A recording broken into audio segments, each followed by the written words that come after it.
Bonjour à tous. Bonjour. Donc on utilise le micro parce qu'il y a une captation. Je pense que sinon on aurait pu s'entendre, mais là, voilà, pour que le son passe dans la vidéo. Écoute, on va commencer par se présenter peut-être, si ça te va. Oui, bonjour à tous. Merci d'être là. On avait un doute sur le nombre de personnes présents et finalement on forme un bon petit groupe. Donc je suis Ronald Blanc, ITG Portage Salarial. Je représente ITG sur la région Bretagne. Et mon rôle, c'est de vous accompagner dans le choix du meilleur statut quand vous souhaitez entreprendre, vous lancer. Et en même temps avoir une sécurité. On va y venir un peu plus tard par rapport à cela. Voilà, donc merci d'être là, bienvenue. Et puis on va passer un bon moment ensemble. Oui, merci. Donc moi, c'est Florent Le Saoud. Je suis cofondateur et co-gérant d'Astrolab, qui est une coopérative d'entrepreneurs. C'est un autre format d'entreprendre autrement qu'on va vous présenter plus tard. Voilà. Comme on n'est pas en nombre trop grand, moi, je vous propose rapidement, si on peut faire un petit tour, que chacun et chacune puisse nous dire son prénom, son lieu de résidence approximatif et son métier, si vous voulez bien. On peut commencer par la personne au fond là-bas, si vous voulez bien. Attends, il faut peut-être faire passer le micro pour la captation. Sandra, je fais de la communication animale et je suis sophroanalyste. Merci. Ouais. Géraldine Daniel, alors moi je souhaiterais faire des bilans de compétences. Merci. Karen Collin, je suis de cette région-là, l'Ille-et-Vilaine, et je suis sage-femme. Merci. Moi, c'est Chantal.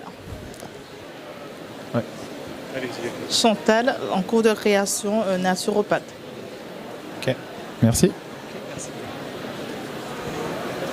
Christelle, consultante en ressources humaines et bilan de compétences et basée sur la région rennaise. Yannick, conseil en gestion de projet informatique à Rennes. Je passe juste derrière, je finis par vous. Jean-Marc de Dinard, un porteur de projet en formation juridique, formation consultant. Magali, j'habite au sud de Rennes. Je suis sans emploi et je suis en pleine réflexion pour me lancer en micro-entreprise. Enfin, ou peut-être pas. Voilà. Ou peut-être pas, exactement. Ouais. Bonne réponse, bravo. Merci. Nirina Arvel, je suis comptable de métier, analyste en comptabilité, mais je voudrais aussi me lancer dans l'entrepreneuriat. Okay. Merci. Sadat, j'habite à Saint-Jacques et je suis sans emploi et je souhaiterais être facilitatrice d'intelligence collective. Ok, merci. Merci beaucoup. Et maintenant pour continuer, alors juste pour donner le cadre de cette intervention, elle doit durer normalement 45 minutes. Donc l'idée c'est qu'on prenne maximum 30 minutes pour faire de l'information, Ronald et moi-même, et qu'on se laisse au moins 15 minutes pour vos questions, s'il y a des questions spécifiques, etc. N'hésitez pas, sachant que étant en nombre faible, on peut aussi imaginer des questions tout au long du déroulé si ça ne te dérange pas. Exactement. Voilà. Que ce soit le plus interactif possible, on en profite, on n'est pas très nombreux, donc on peut fonctionner comme ça. Que ça vous soit utile quand même, si on peut. Et avant de commencer, pour se chauffer un petit peu, moi j'avais 3 questions à vous poser et je vous remercierais de lever la main pour dire si vous vous sentez concerné par cette question. Qui a déjà eu un contrôle URSSAF ? Personne. Ah, il y a un monsieur là-bas, il veut participer, il a déjà eu un contrôle URSSAF. Merci. Qui a déjà entendu parler de coopérative d'entrepreneurs ou de portage salarial ? Ouais, quand même à peu près la moitié. Déjà, ouais, c'est déjà mieux. Enfin, je souhaite à personne de connaître trop les contrôles URSSAF de toute façon. Et qui aujourd'hui a envie d'entreprendre ? Donc c'est là que vous levez tous la main normalement. Une demi-main pour certains, une main si molle. Ok, voilà. Donc l'idée, c'est justement de vous proposer un autre modèle d'entreprendre sans forcément créer sa structure personnelle et d'utiliser une structure porteuse pour se concentrer sur son métier.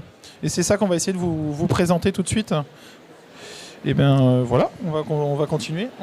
C'est parti. Voilà, donc je te laisse commencer peut-être parce que j'ai pas mal parlé. Alors C'est plutôt ta partie. On avait répété l'entreprise au sein du collectif. Si tu veux démarrer, puis je prendrai la suite sur la partie client. Ok. Donc là, c'était juste le plan d'intervention que je disais en fait. Okay. Donc oui, tout à fait. Donc on va enchaîner. On va rapidement. Donc c'est un peu comme ça qu'on va essayer de préciser. En gros, le cadre de la présentation, c'est le cadre général et ce qui nous relie entre le portage et l'entrepreneuriat en CAE. Et ensuite, ce qui sont les spécificités, et puis un temps d'échange ensemble avec vous pour trouver éventuellement répondre à vos questions. Et en fait, on a fait une présentation à Pôle emploi pour remettre un peu le cadre il y a quelques semaines de cela. Et on avait fait d'abord le portage salarial et ensuite la CAE. Et on s'est rendu compte qu'on avait beaucoup de choses qui nous rassemblaient, que le modèle était très proche. Donc on va commencer par les choses qui sont communes aux deux statuts. Et puis ensuite, on fera un petit focus sur les spécificités de chaque statut. En effet, et donc la première chose déjà qui nous rassemble, c'est qu'on entreprend au sein d'un collectif. On n'est pas seul, on n'a pas à créer sa structure, on se fait porter dans le cas du portage, et on pourrait dire un peu la même chose en CAE. C'est-à-dire que la structure nous accompagne pour la création de notre activité. Donc on évite évidemment l'isolement. On peut faire du partage avec les autres membres sur notre métier, potentiellement s'il y a des gens qui ont le même métier dans la structure. On fait évidemment du réseau, de l'apport d'affaires, de la discussion, etc. Et du coup, ça nous permet de développer plus facilement notre activité. Donc voilà, ça sur la première partie. Donc je te laisse la main pour la suite. Oui, donc on l'a dit, le collectif vous permet d'intégrer une communauté. Et puis on a insisté sur la gestion de vos clients. Alors pourquoi on a mis en gras vos clients ? Parce que souvent la question qui est posée, c'est ok, je vais donc travailler avec des clients, mais est-ce que ce sont mes clients ou est-ce que ce sont les clients de l'entreprise de portage ou de la CAE ? Ça reste bien vos clients. Vous en êtes propriétaire, c'est vous qui avez une action dessus, une action de prospection bien évidemment pour trouver vos premiers clients, la négociation qui en découle pour trouver la mission, vous gérez le tarif, vous gérez les devis que vous faites. C'est vous qui générez aussi la facture et l'établissement des notes de frais inhérentes à votre mission. Donc il faut bien l'avoir en tête, ça reste vos clients, vous êtes indépendant de ce point de vue-là. Ce ne sont pas les clients d'entreprise de portage ni de la CAE. C'est bon pour toi ? Donc on va poursuivre. Donc quand on dit on fait le reste, parce que le reste, il y a quand même pas mal de trucs à faire. Et c'est là où on vous aide beaucoup, donc c'est tout ce qui est... les obligations légales, j'ai parlé tout à l'heure de l'URSSAF, c'est pour ça que je posais la question, parce qu'on s'en charge en fait. Donc la structure juridique qui contient votre activité s'occupe de tout le reste. C'est-à-dire que vous gérez vos clients et nous on fait le reste, donc on fait l'URSSAF, Sécu, retraite. Donc on peut vous accompagner aussi sur les contrats commerciaux, donc ce qu'on appelle les contrats cadres parfois avec les entreprises quand on est d'entreprise à entreprise. Donc on peut faire de la relecture des contrats, la signature avec l'entité juridique. On vous fournit des fiches de paye. Donc tout l'aspect social est pris en compte aussi par la structure et vous n'avez pas à vous en soucier. On transforme votre chiffre d'affaires en salaire. On peut s'occuper aussi du recouvrement des factures impayées, ça c'est pas mal aussi. Enfin, j'ai pas posé ça comme question, mais c'est pas mal aussi comme question à se poser. C'est au bout de combien de temps on se fait payer par ses clients, voire est-ce qu'on se fait payer par ses clients. Donc ça c'est un bon sujet. On prend en charge aussi des assurances responsabilité civile professionnelle liées à votre métier. Donc chez nous c'est lié au numérique. Ouais, chez vous avez plusieurs j'imagine. Voilà. Et du coup il n'y a pas de structure à créer. La boîte de portage ou la coopérative sont les structures porteuses qui hébergent votre activité complètement. Donc pas de SIRET, pas de micro, pas de rien. Juste vous signez un contrat avec la structure porteuse et c'est ça qui lie votre activité à la structure. Voilà, c'est pour ça qu'on disait on fait le reste. N'hésitez pas, s'il y a des questions, on y répond au fur et à mesure si j'utilise des mots qui ne sont pas clairs ou des acronymes ou des choses comme ça. Parce qu'a priori, on connaît pas mal le truc et du coup, des fois, on parle trop vite. Allez-y. C'est sur la partie pas de structure à créer, puisque juste avant, j'ai vu l'INPI. Oui. Et donc, tout ce dont il parle, c'est-à-dire enseigne, immatriculation, etc., en fait, rien de tout ça on fait, c'est ça ?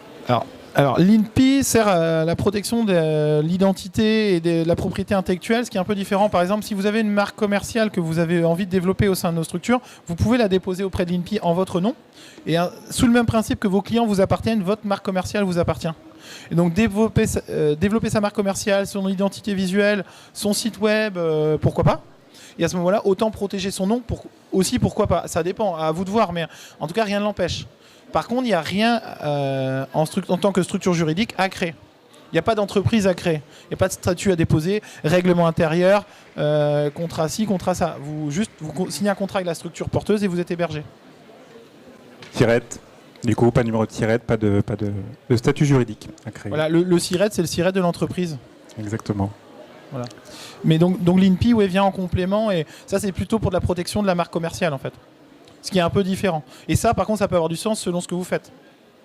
Mais là, c'est du cas par cas, et c'est à discuter, en fait, s'il y a besoin ou pas. Mais oui, c'est possible. Ça répond à votre question ? Ouais. Ok, merci. Je te passe la main, ouais. Ronald. Est-ce que c'est clair pour vous déjà sur l'aspect gestion des clients, on s'occupe du reste, de la facturation, tout ça? Oui. Ah, une nouvelle question peut-être?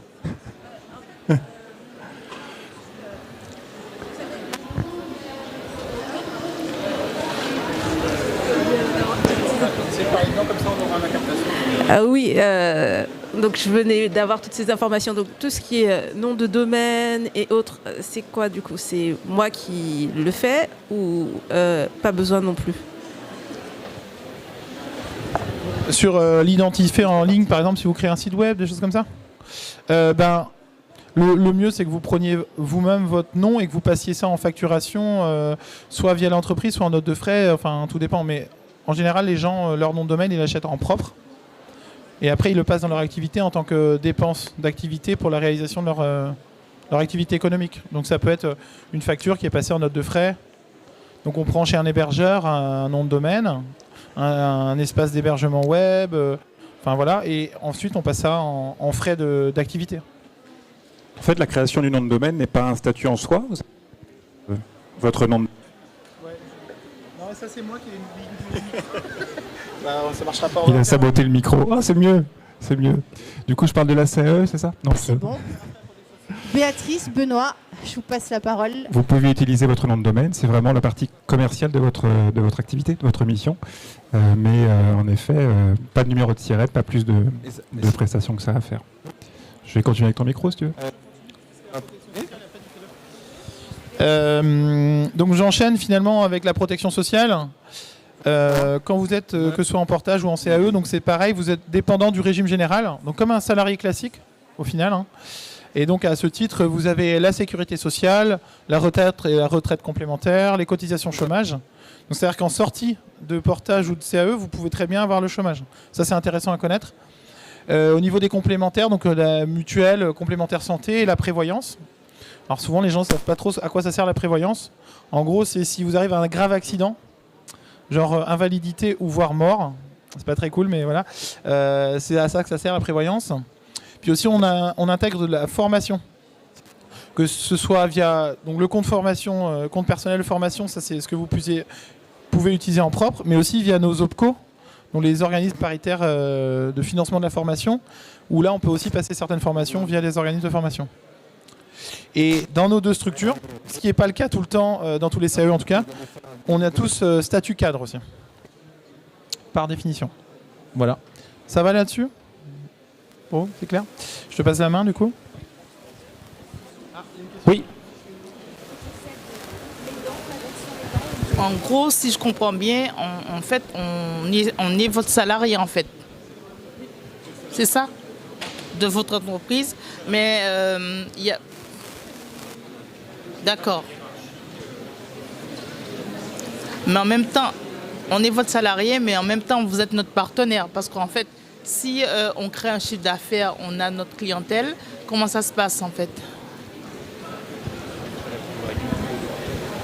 Je vais répondre avec le micro. En effet, vous avez le statut salarié de l'entreprise de portage et de la CAE, et vous apportez une affaire à l'entreprise de portage. D'ailleurs, en ce sens, vous avez sur votre bulletin de salaire un pourcentage d'apport d'affaires qui est compris dedans. Vous êtes apporteur de l'affaire pour l'entreprise de portage salarial. Donc, statut salarié, pas de hiérarchie, bien évidemment. On ne vous impose aucune mission, aucun client. Hein, je l'ai dit tout à l'heure, c'est vous qui gérez le choix de votre client et de votre mission, mais vous avez le statut salarié, oui, tout à fait. Ouais, c'est à toi en fait.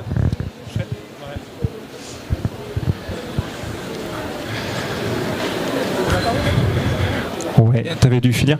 Juste sur le statut cadre, juste pour revenir sur ce point-là, la majorité des sociétés de portage proposent un statut cadre. Vous avez effectivement quelques sociétés sur le marché qui proposent des statuts non cadres. Ce n'est pas la majorité parce qu'on considère en portage que vous avez besoin d'une expertise dans votre domaine. Et comme vous avez une expertise dans votre domaine, vous avez forcément une rémunération qui va aussi avec cette expertise. Et donc on propose majoritairement des statuts cadres. Et ça va faire le lien avec la suite sur la spécificité du portage par rapport à la CAE. Donc là, on rentre dans le comparatif entre les deux solutions. On a vu ce qui nous rassemblait, les points communs. En portage, vous avez un point qui est important. On peut vous faire un contrat de travail dès le premier jour de mission, sans minimum de durée. Je prends un exemple. Vous avez un jour de mission à facturer. Vous avez un jour de mission à facturer le 17 novembre à 500 € hors taxe. Eh bien, on va vous faire un contrat de travail d'une journée sur cette mission. Donc, il n'y a pas de minimum. Vous pouvez faire un CDD d'une journée, un CDD de 3 mois. Vous pouvez passer en CDI à partir de 4 mois, si vous le souhaitez. Voilà, ça va de 1 jour, je dirais, à 3 ans, 36 mois maximum pour un CDI en portage salarial. Ça, c'est un point important qui nous distingue par rapport à la CAE. Le minimum de facturation est à 250 € hors taxe par jour. Je reviens sur le statut cadre. Comme vous êtes en statut cadre, on va vous rémunérer avec un minimum conventionnel qui est calculé en fonction des plafonds URSSAF. Je ne rentre pas dans ce détail, mais c'est pour ça qu'on a fixé ce seuil à 250 €. En dessous, si vous facturez par exemple 180 € par jour, on ne peut pas vous verser le salaire minimum conventionnel d'un cadre. Donc ça ne marche pas.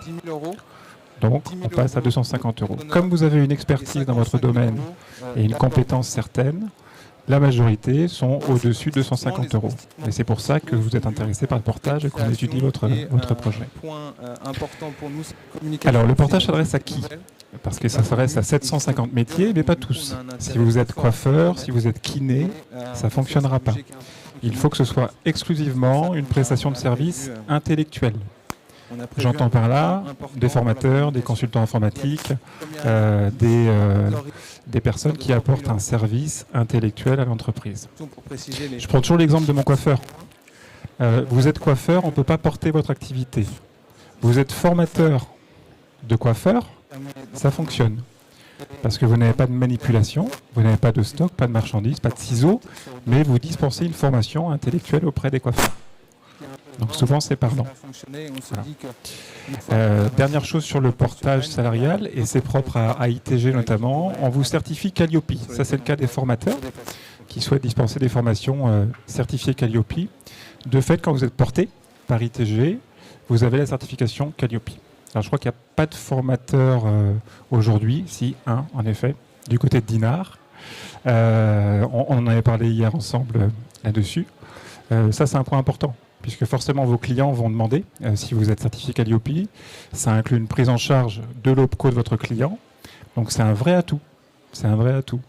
Et n'hésitez pas à promouvoir votre statut quand vous allez voir vos clients en disant « je vais exercer mon activité en portage salarial » ou en CAE. C'est souvent une légitimité supplémentaire. On se dit il y a une expertise, l'entreprise de portage porte l'activité, donc il y a des garanties aussi financières derrière.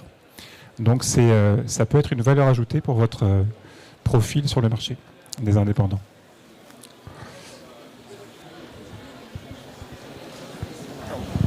Oui, sur l'activité formateur par contre, étant donné qu'on n'est pas indépendant, on ne peut pas obtenir de numéro NDA auprès de l'adresse. Alors c'est pas nécessaire. C'est pas nécessaire, effectivement. On a un numéro de formateur, puisqu'on est aussi organisme de formation, étant certifié Calliope, et vous n'avez pas besoin, plutôt le voir comme ça, d'avoir un numéro de formateur. De fait, ce sera le numéro de formateur de la société qui va vous porter. Le gros budget, c'est les achats d'espace. On sait aujourd'hui, on l'a vu dans l'étude de marché, que pour aller chercher l'information, pour toucher les aidants comme pour toucher les personnes. Tout à fait. Donc il ne faut pas quitter le portage. Un sur les sites web, il faut rester en portage. C'est comme Calliope. En effet, si vous quittez la structure de portage, vous devrez passer effectivement la complexe certification Calliope. Et le portage vous évite tout ça et c'est un vrai confort par rapport à cela. C'est pour ça qu'on a chez ITG, dernière précision, quasiment 60% de formateurs. On est très bien positionné sur ce métier. Et aussi un peu de flyer quand même pour avoir aussi des Merci. Des médias. Et maintenant, après avoir parlé des spécificités du portage, on va parler des spécificités des CAE incroyables. Donc CAE pour coopérative d'activité et d'entrepreneurs. Donc en coopérative d'activité et d'entrepreneurs, il y a pas mal de spécificités parce que c'est un régime déjà malheureusement peu connu et qui est des fois un peu complexe. Et donc on va essayer de démystifier tout ça, mais en 5 minutes ça va être compliqué. Donc dans un premier temps, quand vous arrivez chez Astrolabe, mais je dirais dans tous les CAE, parce qu'il y en a quand même 150 en France et qui regroupent différents métiers. Ça va du bâtiment. Nous, chez Astrolabe, on est dans le numérique. Il y a des gens en service à la personne, des généralistes qui prennent tout métier avec des boulangers, coiffeurs, etc. Donc on signe un contrat CAP. Donc c'est un contrat d'appui au projet d'entreprise. C'est un contrat commercial qui vous accompagne pour lancer votre activité, qui vous couvre légalement, mais avec lequel vous pouvez cumuler, par exemple, vos droits au chômage. Vous pouvez être à la fois signataire d'un contrat CAP et au chômage. Et donc toujours cumuler avec les ARE. Donc ça c'est pas mal pour lancer son activité et tester le principe.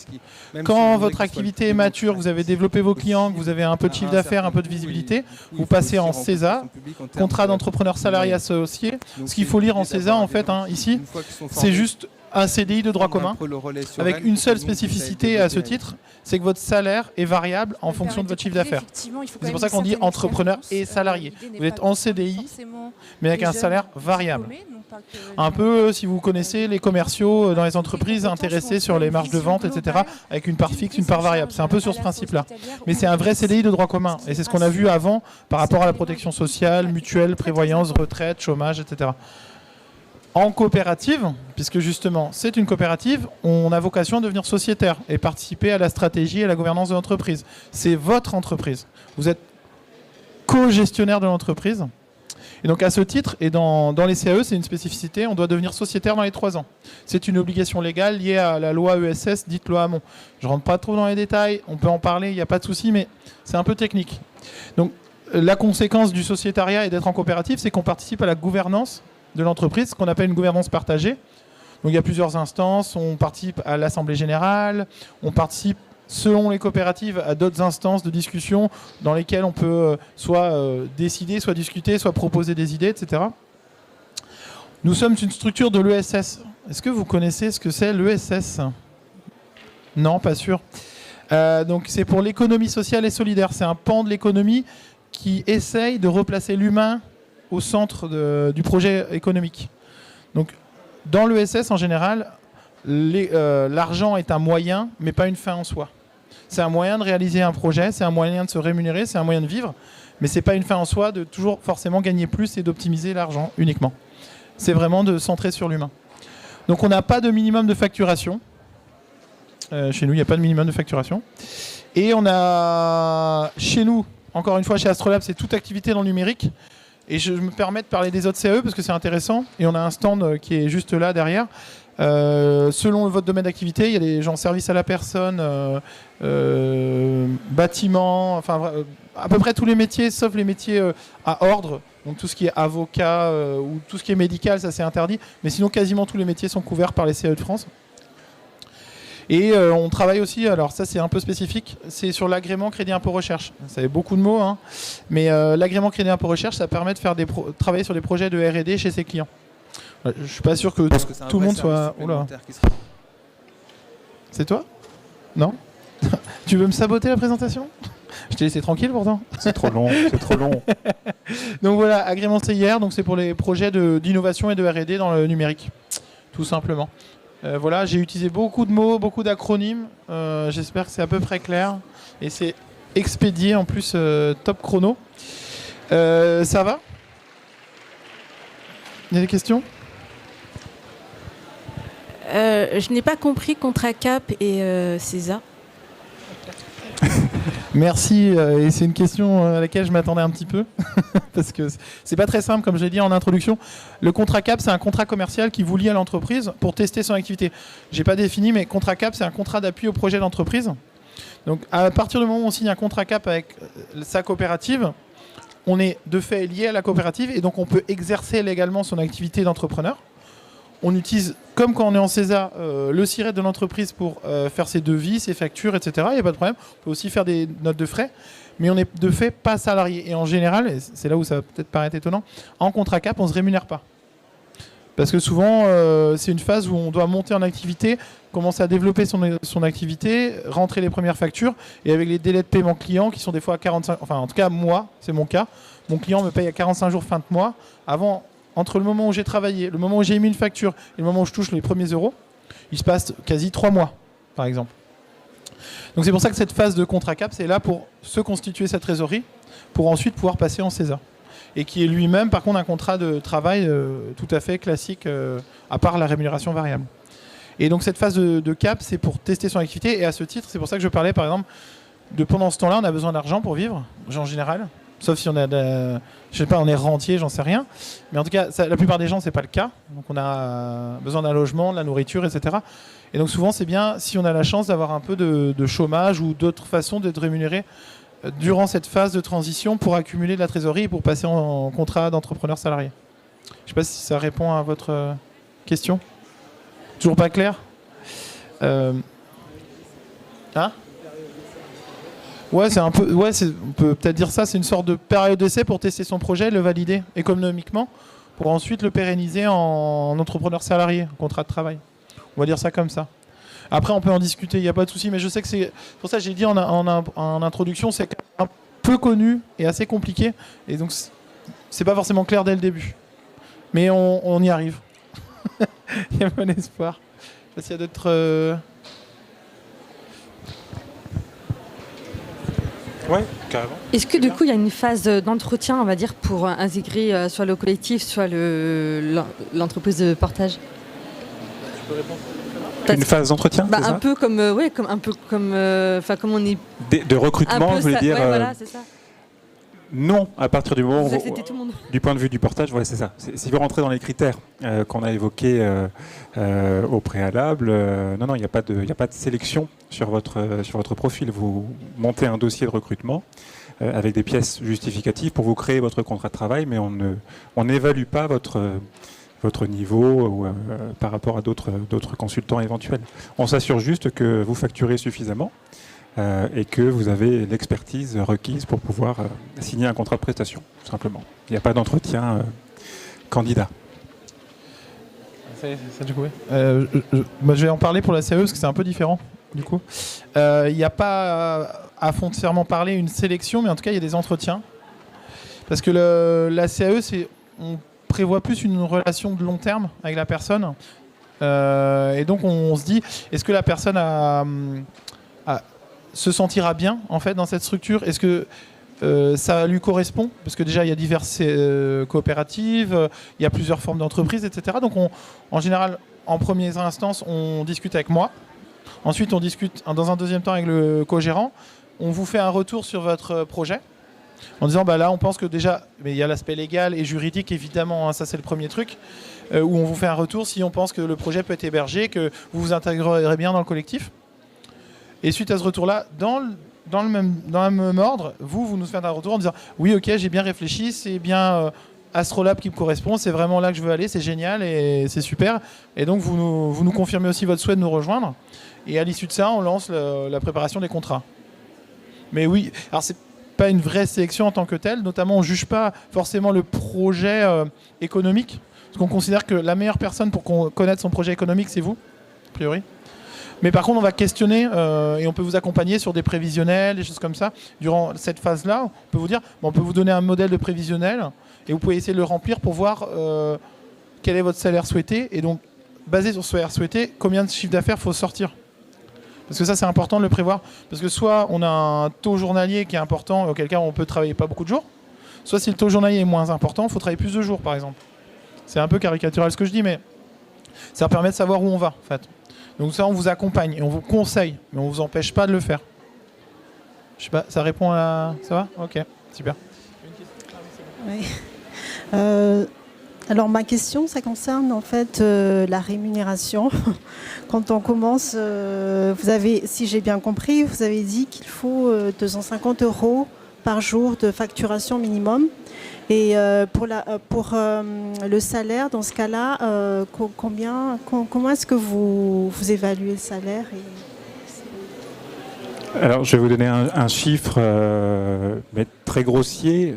Vous bénéficiez de 50% à peu près de vos honoraires sous forme de salaire net. Vous facturez 500 € hors taxe, vous récupérez à peu près 250 € de salaire net. Mais ce chiffre-là, ensuite, il peut évoluer, souvent à la hausse quand on optimise son revenu, notamment grâce à des frais professionnels qu'on peut déclarer. C'est un point important aussi en portage salarial, contrairement à une auto-entreprise. On peut déclarer des frais inhérents à la mission ou des frais de fonctionnement. Et ça optimise votre revenu global. Mais en salaire net, c'est à peu près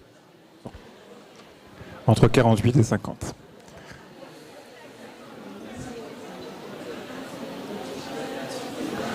Entre 48 et 50% à peu près. Voilà, en fonction du taux de gestion pris par l'entreprise de portage et puis du niveau de chiffre d'affaires.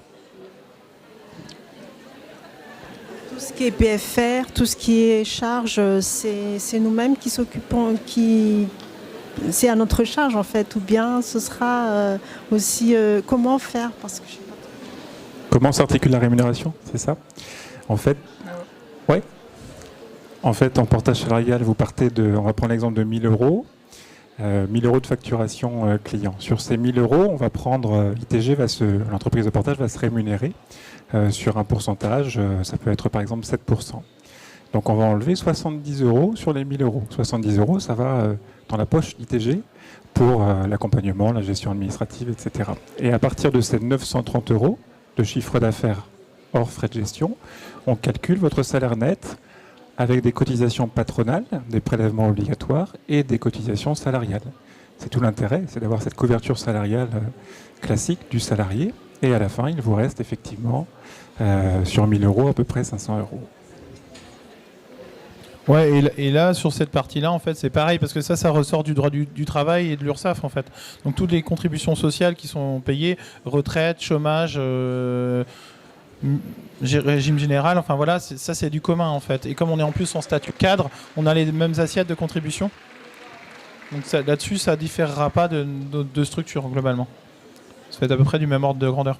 Et la question est intéressante parce que souvent, j'imagine quand c'est le cas aussi, on se dit vous enlevez 50% de ma facture, de mes honoraires. Je facture 1 000, je récupère que 500.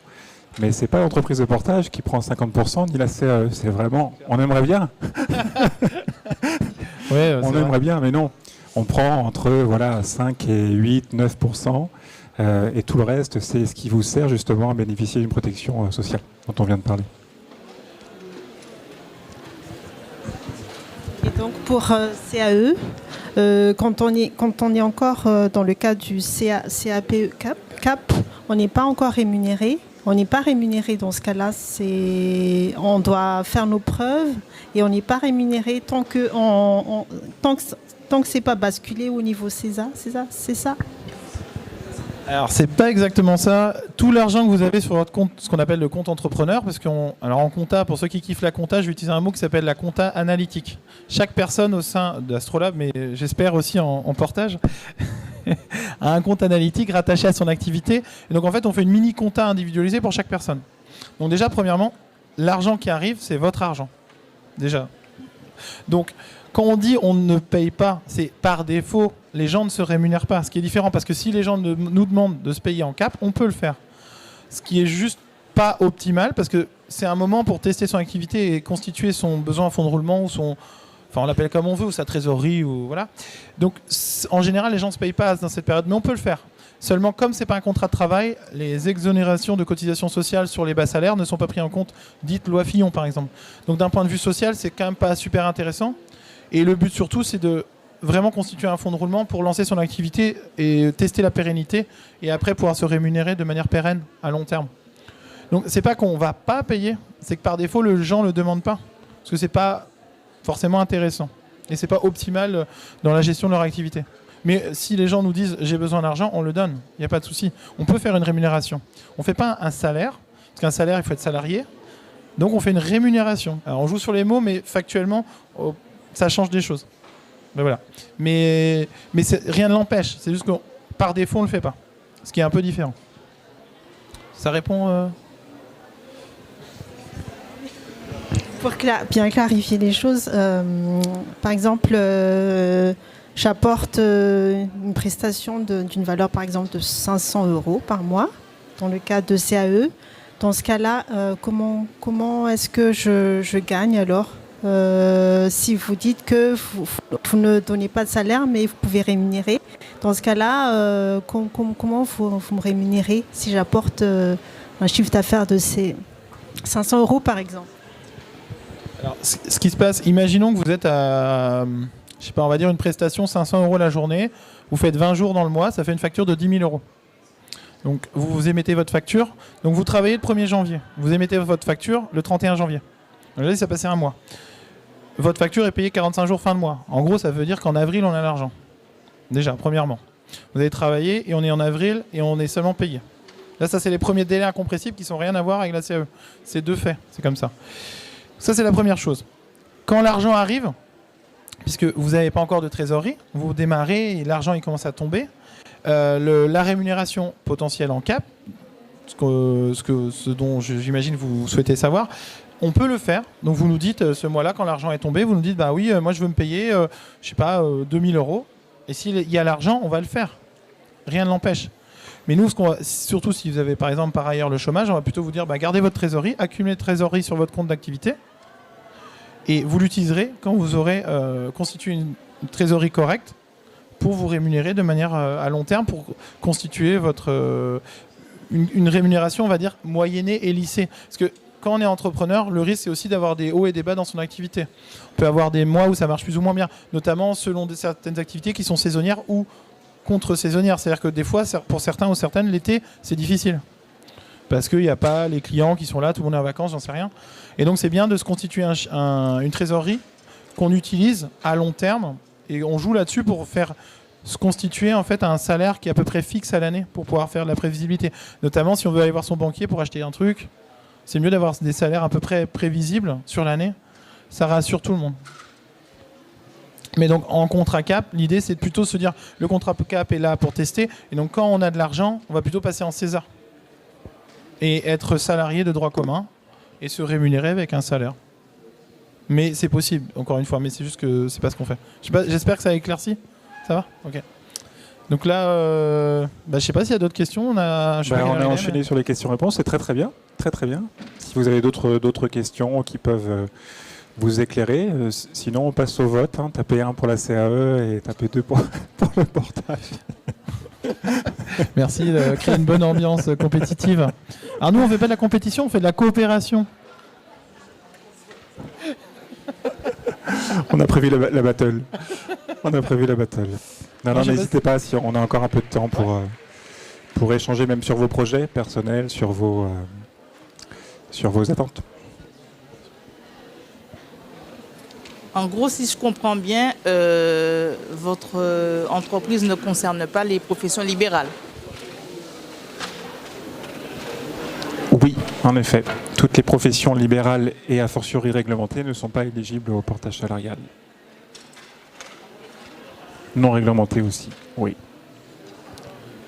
Alors qu'en CAE, ça dépend. Les réglementés, c'est pas possible. Chez Astrolab, il faut discuter, il faut voir selon le métier. Nous, on est plus proche des métiers du numérique, mais ou les métiers qui s'y rapprochent, c'est-à-dire que tout ce qui est communication, marketing, etc., on peut imaginer que ça va avec. Et après, il y a d'autres CAE qui gèrent le service à la personne.